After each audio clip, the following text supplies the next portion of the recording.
katar katar bir güzel sevdası serimde tüter.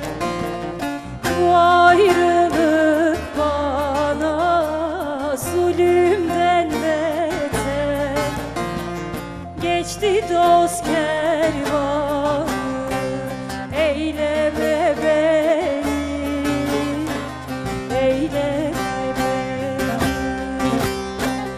Bu ayrılık bize zulümden beter. Geçti dost kervanı, eyleme beni, eyleme beni.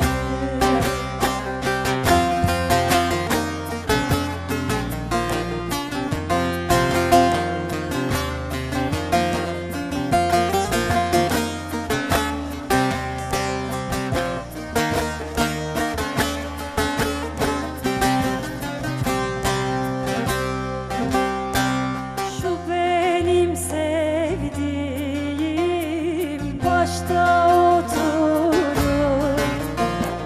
bir güzelin derdi beni bitirir. Bu ayrılık bize zulüm getirir. Geçti dost kervanı, eyleme beni, eyleme beni.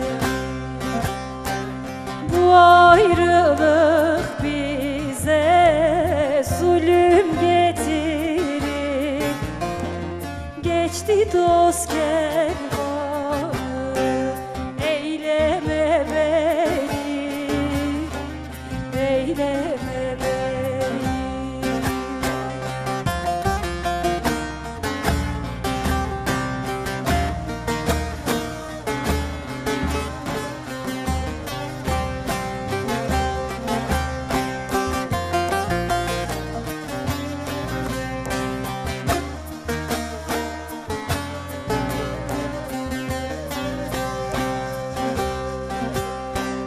Bir sultan abdalım, halkın aşalım, aşıp yüce dağı engin düşerim.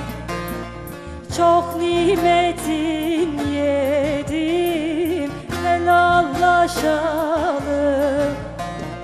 Geçti dost kervanı, eyleme beni, eyleme beni. Çok nimetin yedim, helallaşalım. Geçti dost kervanı, eyleme beni, eyleme beni.